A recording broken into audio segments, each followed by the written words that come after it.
This is episode 18 of Out of Left Field, our 18th episode extravaganza. Extravaganza! This is a special episode because this is our first numbered episode in quite some time. Yes, and we are celebrating because Thomas Mulcair has resigned as leader of the NDP, which to us as socialists is fabulous news. So yes, let's all raise a glass to old Tommy Boy himself. Yeah, cheers. Now that he's gone. Yep, that was a long time coming. Don't let the door hit you on the way out. No, to be fair, he's not gone. He's still a ghost haunting the halls of NDP headquarters. Yeah, he said it would take up to 2 years to choose a new leader. Of course. Is, like, awfully generous. I mean, it's the roommate scam, you know. It's like, sure, I'll move out, but you know, it'll take so long to find a new place, and getting all my stuff into a lockup is such a pain in the ass. Why don't I just stay here for a few more months, and maybe we'll see where we are in 6 months. Maybe it's easier for everyone that way. Yeah, I mean, sure, Especially I don't do anything, but you know, we're good friends, right? Right. Yeah. So he actually set the bar really high for himself. He said if he didn't get 75% support, He didn't say that. That was what the president of the party said. Oh, really? He said he would be willing to accept a 50% plus one. Right. Which put a lot of people into a rather odd situation. Because I'll admit, you know, going into the convention, I mean, I was aware that there was a lot of opposition to him. There was a lot of people who disliked him. There was a lot of people who just generally were unhappy with the way the party was moving. And so I was like, yeah, sure, I think they can break that 30% mark and embarrass him into having to do a leadership race. Yeah. But no, it was actually just a straight majority, which was great. No, I was surprised, actually. I thought that there would be sort of a loud vocal minority of people that were really upset, but that the bureaucracy would convince people to just stay course and, you know, maybe it'll be better next election. But no, I think people were genuinely upset that Mulcair squandered their historic opportunity in the last election. Yeah. You know, this is the first time where the NDP realistically could have won the federal election. And you know, Mulcair took... the NDP was by far the most popular party for months, and then he just took that into a nosedive and said stupid thing after stupid thing after stupid thing, trying so transparently to be the new Liberal Party, to be the new centrist, moderate, natural governing party of Canada, and he just fell right flat on his face and brought the rest of the party down with him. So yeah, people were really upset, and I was so happy when I read the news that he had lost. I think he got only 43% support. So there's no real front runner. You know, there's not many people have put their hat in the ring yet, because I guess they know they have 2 fucking years to, you know, before they actually come to a decision. But I can think of 1 or 2 people that I hope run again. For example, Nikki Ashton, if you're listening to this, please, for the love of God, run for leadership. The odds are she won't be listening to this, but who knows where things will be. I mean, strangest things have happened in the last year. I think she did run for leadership of the party. Last time. Against Mulcair. And I thought at the time, like, well, I really agreed with her, you know, more left-wing policies. She seemed just really inexperienced. The experience wasn't really a positive for her, I guess. But I think more of it had to do with just the fact that she didn't, and really still doesn't have much of a profile either in the NDP outside of Manitoba or amongst the broader public. Like that we're talking about someone who is basically unknown to most people. And to be fair, when you're talking about like people who suddenly rise to the top of parties lately, that doesn't matter right now. But yeah, you know, 4 years ago, that did matter quite a bit more, I think. Yeah, well, I mean, I suppose you're talking about Bernie Sanders and Jeremy Corbyn. Yeah, well, that's the obvious parallels. I think if Bernie Sanders and Jeremy Corbyn weren't around, I don't think that Mulcair would have found himself in the situation he found himself in. What, when he was trying to be more left-wing at the very last minute? No, I'm talking about now, being kicked out. Right. Like, that this would have just been sort of a, well, you know, these things happen, we're always losers, so I guess we just lost again, kind of thing. Right. But, yeah, you have some examples of politicians that are taking, in their context, very left-wing positions, and are becoming wildly popular because of it. Sure. Which is the same thing that socialists have been saying for years, but it takes, I guess, time for economic conditions and realities to sink into people. So now we are in a position where several years after the Great Recession, almost 10 years now, there's not been a lot of improvement for great swaths of the working class. So well, then we're looking at heading into another recession. yes, yes. Any number of different ways, coming or going. Oil up or oil down. It doesn't really look great. The immediate future. Yeah. Do you mean for the world or Canada? Well, Canada, the world, really. Once again, I don't think it really matters what focus you take. You'd have to be really myopic to look at the economy today and say that, it's good times are ahead of us. Yeah, you'd have to be not just myopic, but intentionally delusional.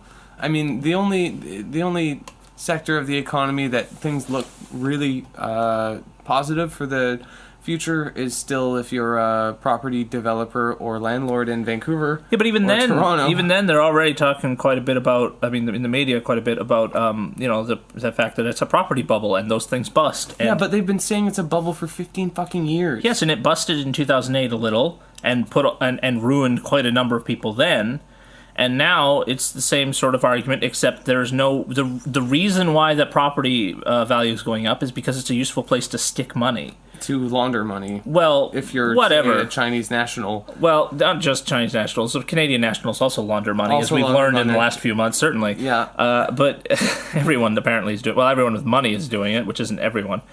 But I'm just saying that the reason why it's going up is because it's just where there's money to be. There's just has to we have all this money. We got to put it somewhere. Might as well put it in housing. That's what happened in 2008, and it ended up just fueling itself. And people were willing to pretend like everything was just going to be great forever. But in any event, the real problem with the housing market is that it is only profitable because people are putting money into it. Right now, it is literally a bubble. Now you can say that, well, who knows? Maybe it'll never bust. But come on, it's happened over and over and over again. There's nowhere safe anymore. Well, okay, sure, but I mean, you have to admit people have been saying the Vancouver housing market's going to crash for a long ass time now. Mm-hmm. All it takes is say, let's imagine a scenario, for instance. Imagine the Chinese economy suddenly not doing so great. Just spitballing here. Just, expand your mind for a moment and just follow along with me. Yeah. The Chinese economy doesn't do so well. What happens to all that money that's inflating the housing market?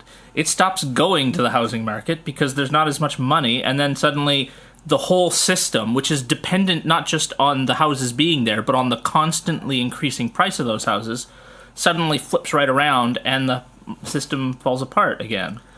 Yeah, that's true. That could happen. But there are, Well, the first step as of you that has already mentioned, there happened. are plenty of rich Canadians that are laundering and putting money away in housing. Yeah, but if they're smart, they don't put it away in housing. They put it in Panama or, Cayman Islands or... Insofar as the NDP is concerned, It's instability like this that is creating the kind of political instability in the NDP, I guess. Oh, well, not just in the NDP, but all Well, over the damn place. yeah, well, right? yeah. And that's what is driving the desire for more left-wing radical policies, and on the other hand, more radical right-wing policies. Sure. The other thing, though, is, I mean, we talk about someone like Nikki Ashton, and I said she doesn't have much of a profile outside the NDP, which might not be so great. And ultimately, for someone like myself, I'm looking at these people and I'm thinking, like, not just whether they would make a good leader, not just that they're a left-wing leader who will go out there swinging, but also, is this someone whose politics, whose ideas, whose statements about what they really believe and what they want to achieve will attract people, And you can have plenty of left-wing people who are kind of spineless when it comes to that kind of thing. Oh, like the president of Greece? Well, 401? yeah. Well, now capitulated? he's on his book tour, showing off about how great a visionary he is. He's now become basically an apocalyptic preacher for capitalism.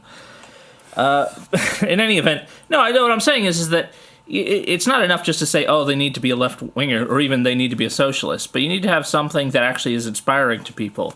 And I think that's what Bernie Sanders has. I think that's what Jeremy Corbyn has. I think that's what plenty of people we're starting to see with a lot of people in the NDP even, that's really what needs to happen. That kind of movement, that kind of reinvigoration of people to be invested in politics again.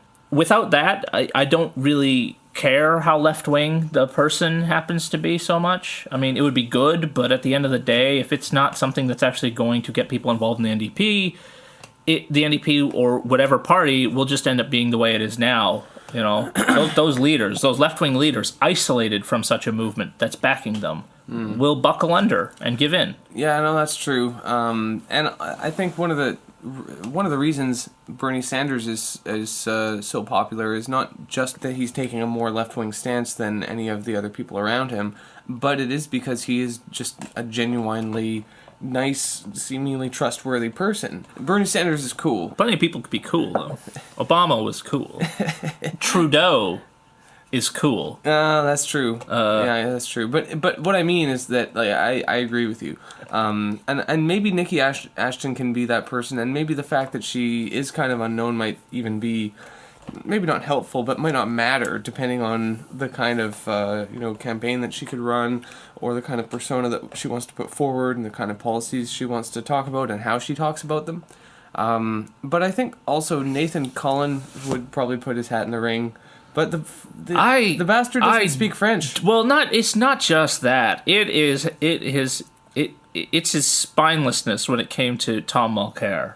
He was completely in support of him. He had no criticisms to make. There was nothing he's had to say at all negative towards the leader or to the party or to the campaign or really much of anything at all. And he's already coming out and saying that the other big news, of course, is the adoption in principle to discuss the LEAP Manifesto. And Nathan Cullen has already come out trying to get ahead of that, saying, well, we, the NDP leadership, will create a unity manifesto that will adopt the parts of the LEAP Manifesto we want, and then that's what the party will choose. We'll have like the bureaucratic version of the LEAP Manifesto that we'll just stamp on the party as a whole. Right. Trying to sort of get out ahead of the LEAP Manifesto by the only way they can, because the party doesn't have much in the way of a political, a discipline of political discussion in the party right now, and hasn't had for quite a while. So, of course, when you have someone like Nathan Cullen trying to be the nice guy, the only tool he has available to him is bureaucratic ham-handedness. I could see Nathan Cullen also being the kind of person that might even run for the Green Party.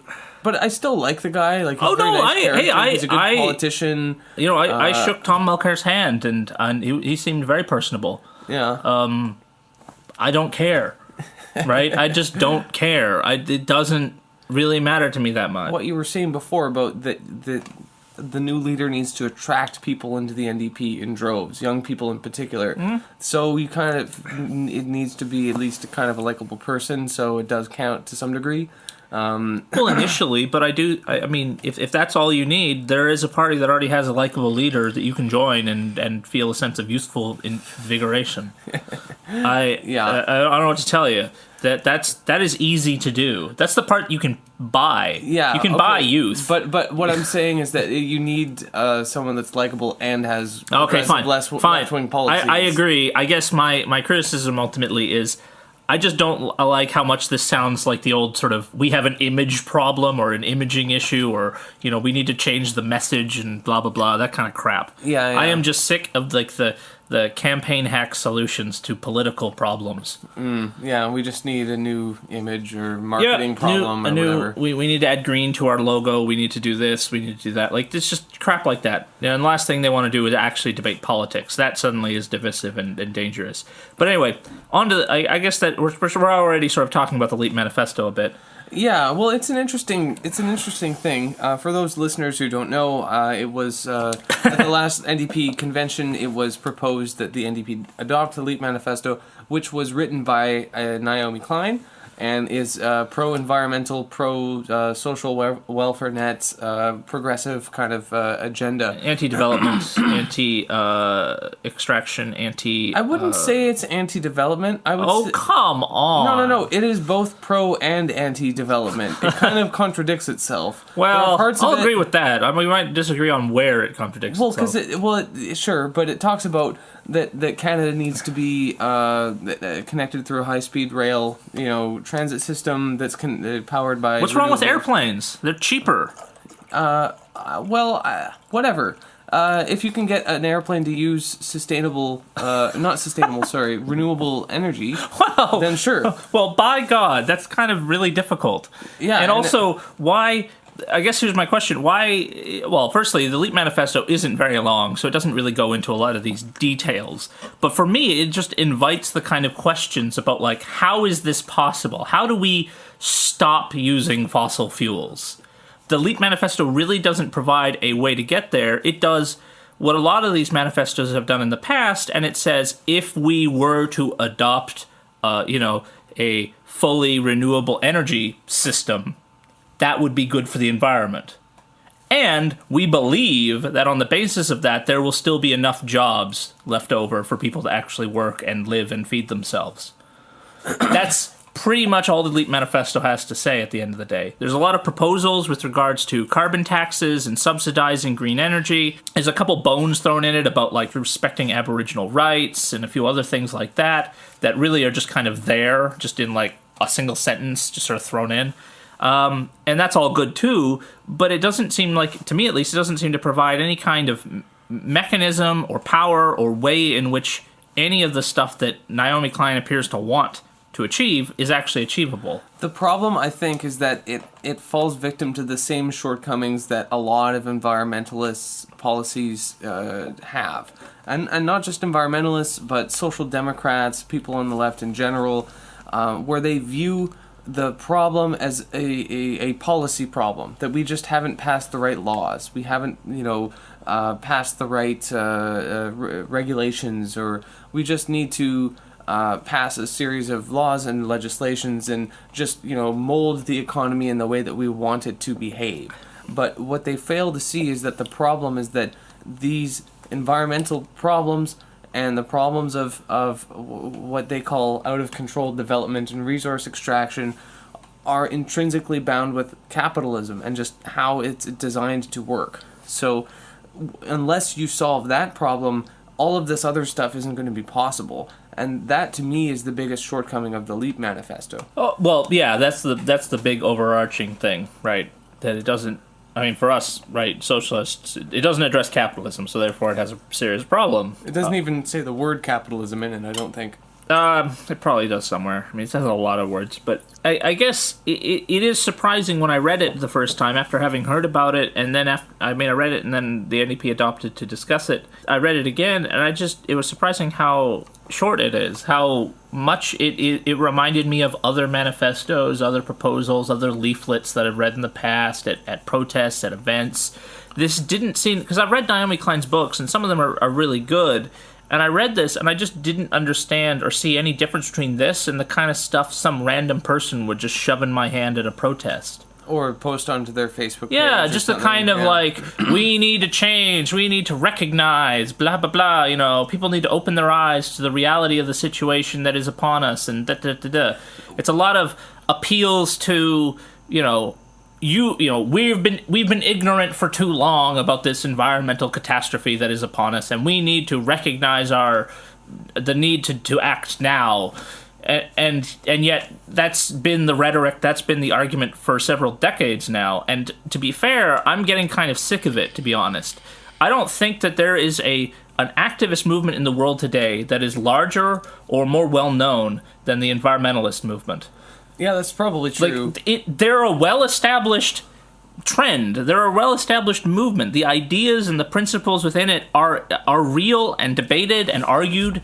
They're not this fringe thing that no one's ever heard of anymore. And not just argued, but, believed in by... Yeah, the Liberal Party, the Conservatives even, they'll adopt the rhetoric of it. They'll talk about these things. They'll say, we're in favor of the environment. Of course, global warming, blah, blah, blah, blah, blah. Yeah, and even if you just sort of ignore the very loud minority of people that don't believe in science... most people agree that humans are causing global warming. Yes, which makes nonsense of most of this document. Because if that's the case... I think you're reading into that too much. So that's a few paragraphs from it. Like, most of it is just making these very bold, not very specific policy assertions, like we need to have high-speed rail connecting all of Canada, we need to have a renewable energy economy, like 100% renewable energy, we should get rid of coal, we should get rid of fracking. There are a lot of things said in this document, even though it is rather short. And I do think it's quite petty bourgeois, and it doesn't address, like, much the same way as Naomi's book, what is it? This Changes Everything, or the one about capitalism. Yeah, I think that's the one. She never actually defines what capitalism is.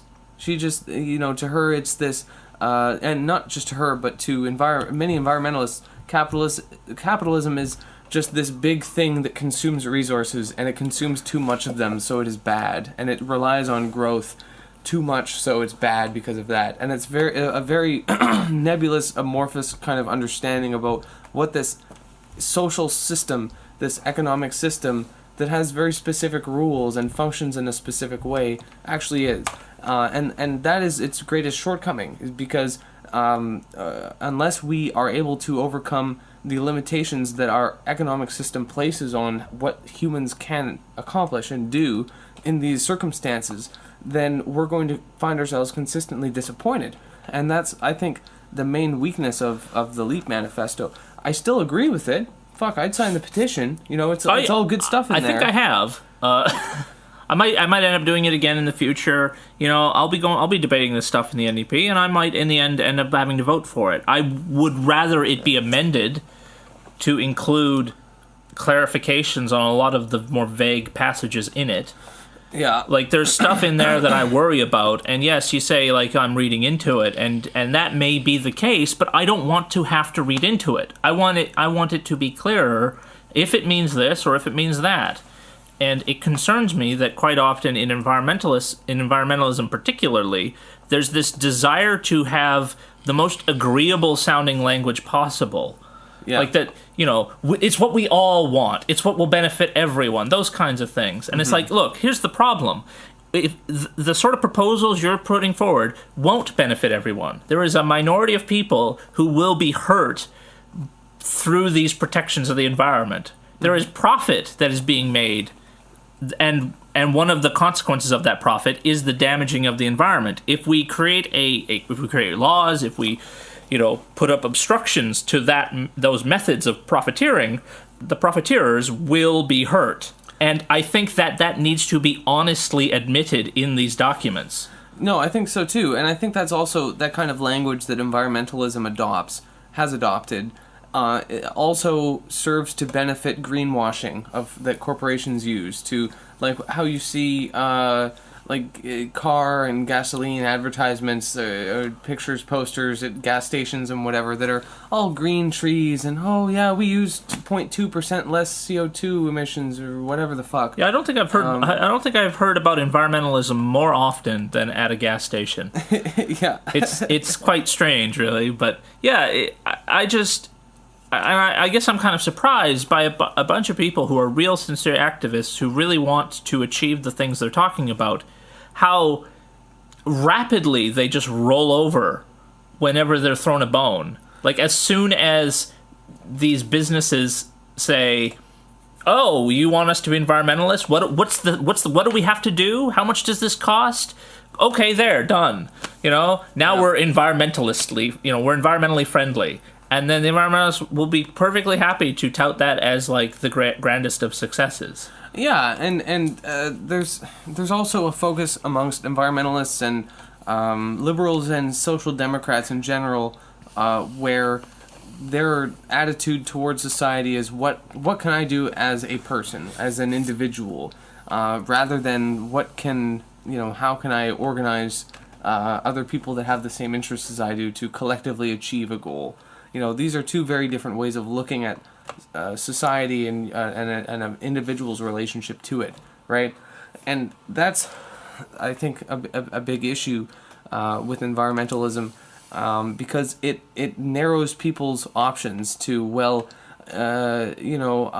these problems are so huge, what can I as a person do? Well, I can, buy organic or whatever, and so long as people within their own sphere of individual decisions are making the right moral ones, then they feel like they're doing their part, and then that's it. But you can't buy yourself out of a problem that was created with from an economic system that functions on mass consumerism and exploitation of the environment. So the solutions to this needs to be class-based and needs to be broad and in many instances state-driven. So well, that is definitely the sort of thing this document seems, once again, I would say definitely, but I guess it is more an implication, but it implies that it is exactly the sort of state-driven, centralized decision-making that this document wishes to avoid. Yeah, it does imply that. And we know that Naomi Klein is not fond of... Certainly not. And I mean, in this case, I think it's a much more sound assumption to make, at least. And that's sort of where I kind of go... It kind of just goes off the rails for me, because, I can agree with everything in it, and then I'll just say, yeah, sure, fine, sign off on that. It's totally inapplicable. We can't really use this as, like, a blueprint or a tool or anything. It's just a lot of good ideas and a fair number of confusing ideas, and then that's it. It's if you can't identify the mechanism, the power, the force in society that will achieve this goal, then it's not going to happen. Period. Yeah. And that's it. Like, if you can't even get to that point, if you can't say here are the people who will benefit, here are the people who won't, here's how we are going to appeal to the people who will benefit from it. Starting with that would be better. And I guess that's why I'm really annoyed with Notley's response in Alberta, because she can say all the things that I'm sort of reading into it, and she can use that to cover her own right-wing interpretation of this document. All the concerns I have for it, she can just say, yeah, it won't help. We won't get jobs out of this. We'll all be poverty stricken. If we don't build these pipelines, if we don't keep the oil sands open, we're all screwed. And the LEAP Manifesto is basically just being disingenuous when it says that there will be enough jobs. And the problem is that in the case of the LEAP Manifesto, there's no clear reason why she's wrong. There's no distinction made in that document in explaining how it is we will have enough jobs, because time and time again, modernization has led to fewer jobs, and particularly in our period of chronic unemployment, for at least some segment of the population, that's a real concern for people. And to just hand-wave that off is like, well, don't worry about it, there will be green jobs, is bullshit. And I wouldn't expect anyone who's worried about their jobs in Alberta right now to just accept that vague sort of promise as good enough. Well, sure, and green jobs usually require a lot of training and oftentimes higher education, years of training. They are probably jobs that mostly young people would gravitate towards and be good at, but not, say, people that have been working in the oil fields or resource extraction industries. On the other hand, in BC, for example, the high-tech IT industry employs more people than forestry, mining, and oil, some other thing. Combined. Forestry, mining, and probably LNG. Yeah, combined. Yeah, so high tech is. Oh, it's fair, but is a growing sector and does supply jobs to people that have are willing to do training and have time and aptitude. But that has been on the basis of an economy that, by Naomi Klein's standards, certainly, and I mean even by mine, is still a dirty industry. Our economy in BC is still dependent on resource extraction and mining and oil and cheap gas and all that kind of stuff. No, but and what to I'm say saying, that like the tech industry is there, yes, it is there, and it's bigger now. It certainly is employing more people. But to look at the tar sands, or to look at natural gas, or to look at the forestry industry and say we can shut this down, and there will somehow be an industry for those people to go to, is ridiculous. Okay, I agree with you, except in the terms of LNG. Because LNG should be shut down completely, because it is... Well, I don't think it should be expanded. There's two things about this. There's LNG... I mean, fracking is LNG. Yes, I know.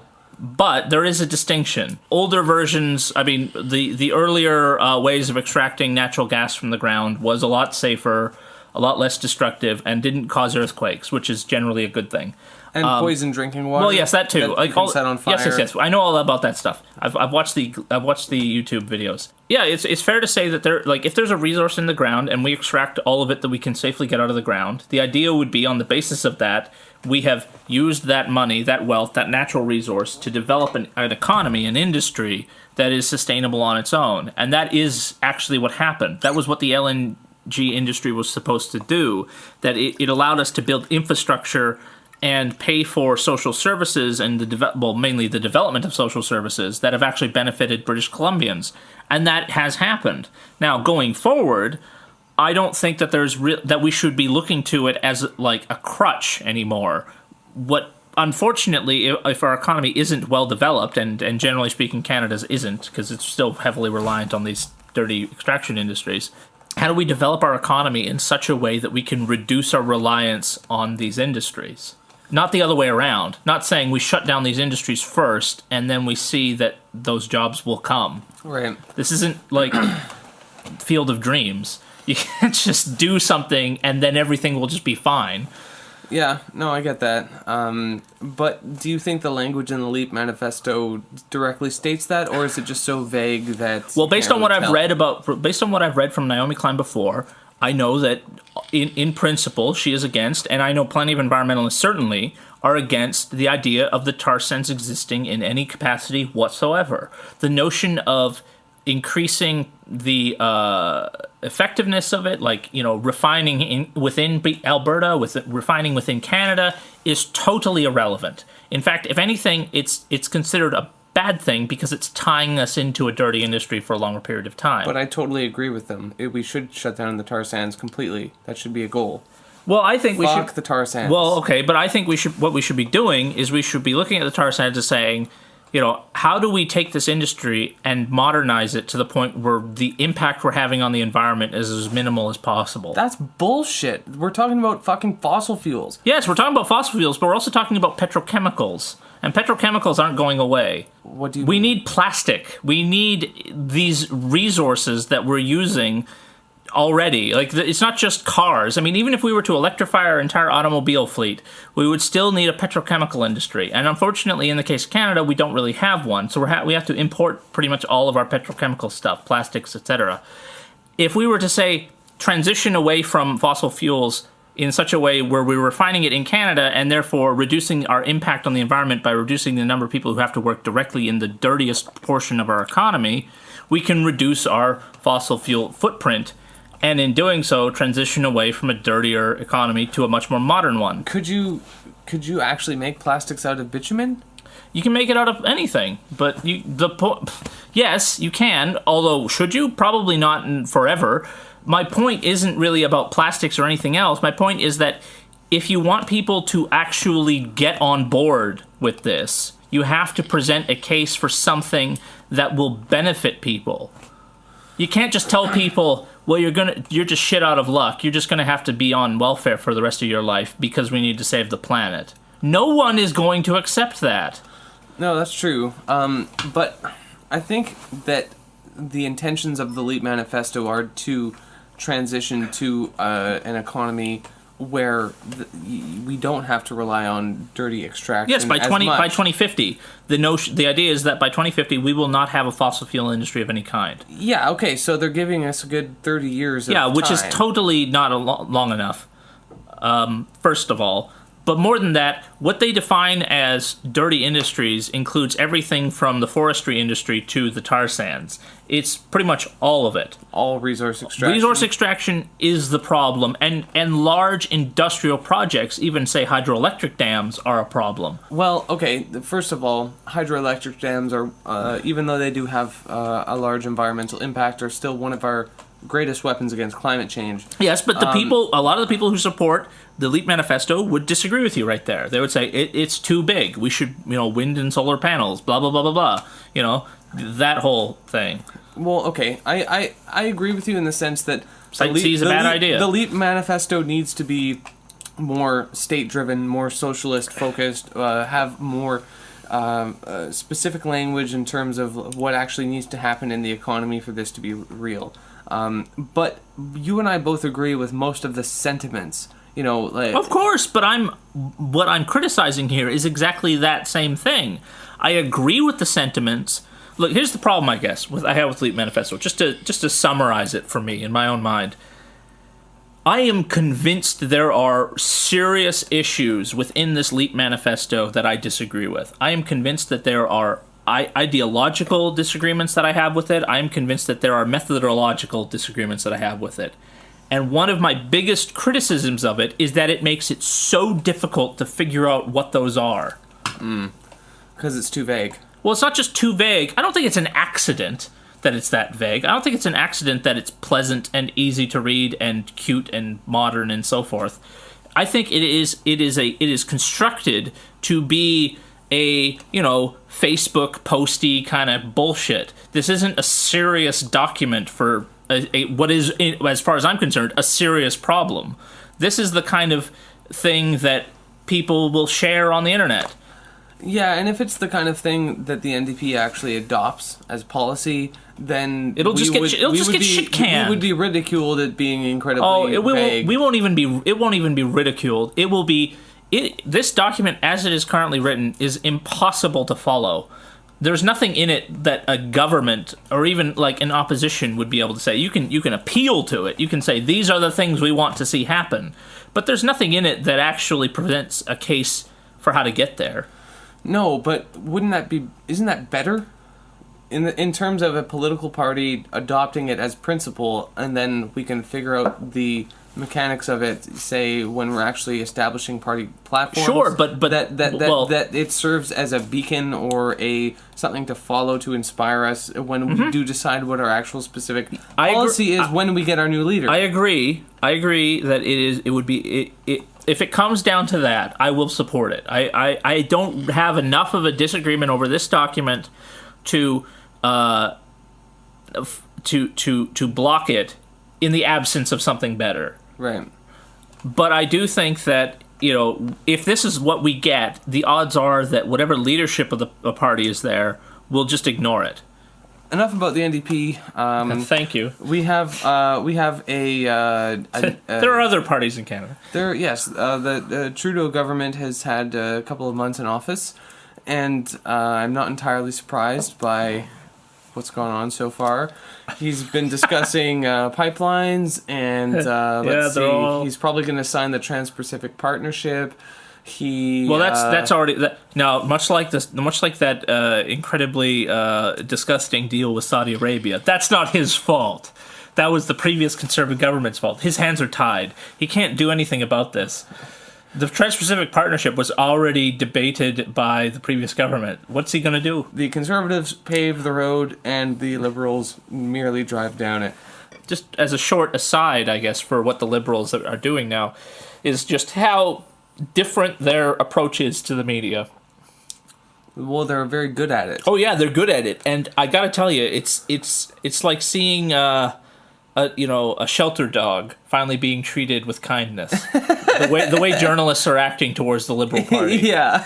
It's astounding how easy it is to just get them to roll over and let Trudeau just scratch their tummy. Yeah. Because all he has to do is just give them what they wanted, which was just a nice smile and a kind word. Yep. Yeah, and then they can report, and we can go back to normal. It can be the normal way of things. Government is helpful and gives us stories to fill our pages with, and we write stories about the government, which they want us to write, and everybody wins. Yeah. Unlike the Conservatives, who were all such a bunch of downers, and it just was always mean and unhelpful. To be fair, I do like that as well. I do like that my prime minister and the governing party aren't a bunch of stingy old homeschooled little assholes, and that actually have something that resembles a personality, and actually care about other human beings and acknowledge that they exist and do things. We don't know. I mean, it's the classic conundrum of any possible sociopath. You know, is this all a ruse? Is he just better at being a sociopath? Because I can't, you know, looking at someone like Stephen Harper, you know, he obviously wasn't a sociopath because he didn't give a shit about what people thought about him. He did not have any charm or charisma He was obviously not manipulating people. Milk toast. Really. Yeah. Like in that sense. In the charismatic sense. Yeah, in the charismatic sense of like, you know, I want people to love me. So they do what I want them to. Yeah, whereas Trudeau, it seems that that's exactly what he wants from people, and that's exactly what he's been getting for the most part. Yeah. I mean, mostly. There's still there's cracks in the I don't know what you call it, the mask. How, like what cracks? Well, Saudi Arabia's one. Like the fact that he just went down to the States and was spending a lot of time telling. I mean, this was something to go back with Nikki Ashton, where he was talking about how America has a history of like colonial oppression, but you know we don't. You know, that's things like that. That he just common attitude that Canadians have that we're because Canadians. And Nikki Ashton criticized him for it, but you know that's good. But I guess it's little things right now that are getting picked apart for him. Which might not amount to much for a while, but... Yeah, but I think that the more time that goes by, the Liberals and Justin Trudeau are going to increasingly expose themselves as, yes, we think free market capitalism is great, you know... The TTP is a good idea. TPP is a good idea. C-51 is fine. Yeah, we just won't say anything about it, and definitely will not repeal that because it's super useful. Yeah. On the other hand, though, I don't think that we can underestimate how relieved Canadians are at having a government and a public face of the government that isn't a complete douchebag.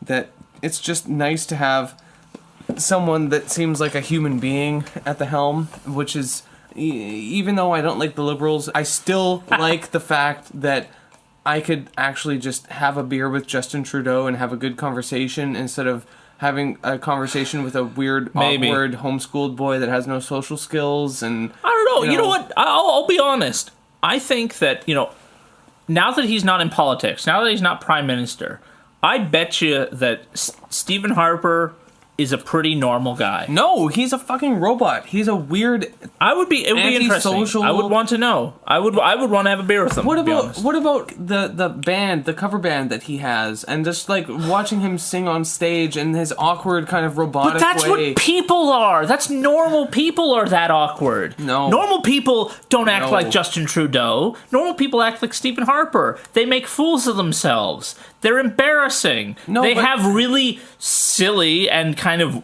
quote, weird hobbies. You know, like, that's what real people do. We're odd. No. We're strange. No. We're not the kind of people that are good on the cover of a magazine. You're right and you're wrong. Stephen Harper is uniquely antisocial. In fact, I think it was the president or former president of South Africa said that I've never, this is almost word for word quote, I've never met another man who is so uncomfortable interacting with other human beings. Like, this is another head of state interacting with another head of state. He is an awkward fucking motherfucker. Okay? Well, as someone who has spent a lot of my life being an awkward motherfucker, all I have to tell you is I am okay with that. Of all his fucking traits, that's the one I can appreciate the most. Okay, so on the other hand, Justin Trudeau is kind of a Ponzi douchebag from a rich family, and yeah, there's plenty of things to dislike about him, but on the other hand, he is a lot more likable and just more human and sociable, and his party is not as cold and uncompromising and blah blah blah. I'm not except literal. when it comes to a lot of other things. I just as far as if you know what, if it was anything other than a political party, I'd say yeah, he should be in charge of it. This is but you know, serious talk for a moment.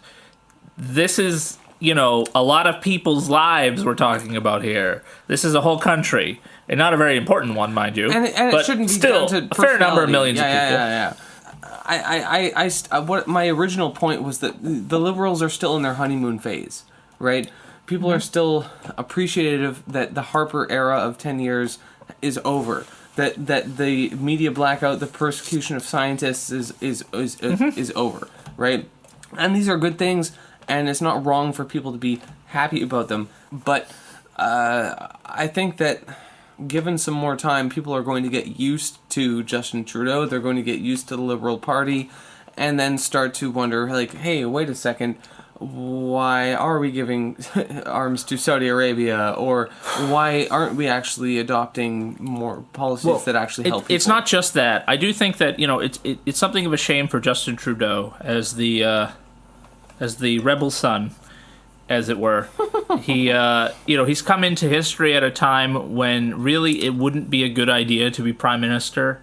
Like, as you were saying at the beginning, the economic context is radicalizing people quite a bit. Yeah. And because of that, I think that the old techniques of the Liberal Party, the pleasantness, the presentableness, the media savvy, that kind of stuff, the Liberal Party as a natural ruling party is not going to carry them as far as it has in the past.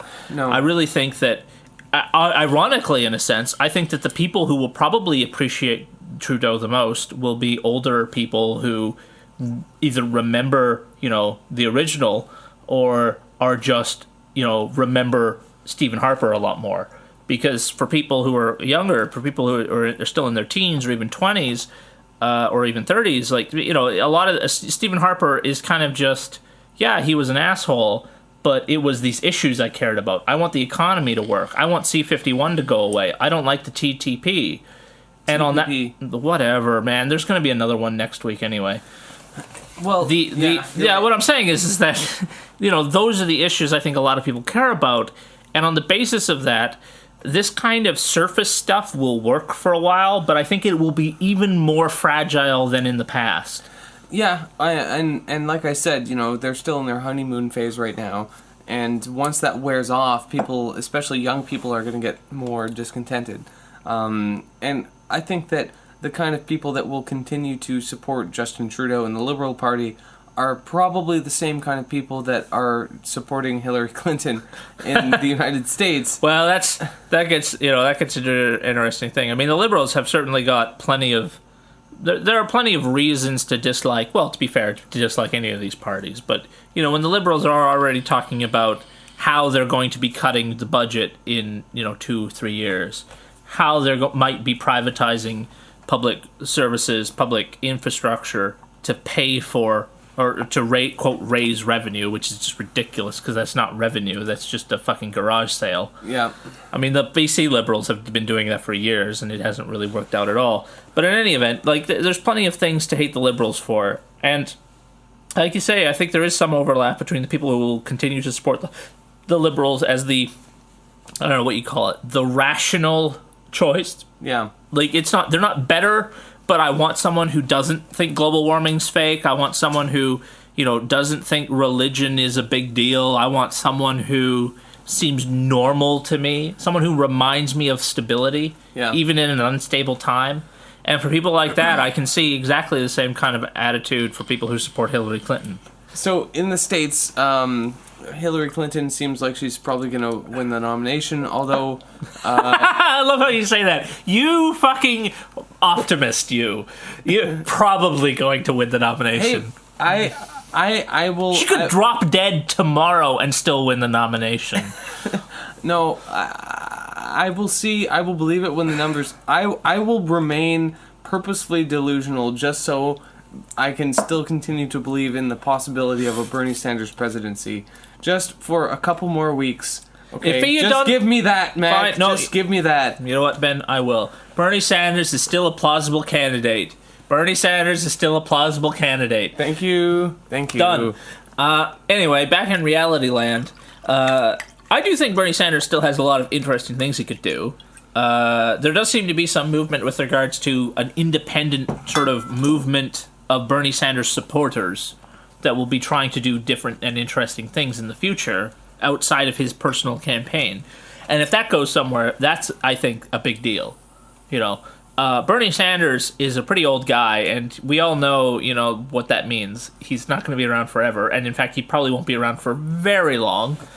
But a movement, an organization based around the ideas he presented, based around the notion of socialism, and based around a willingness to debate what that really means, it could be huge, and it could be that movement could completely change the political landscape.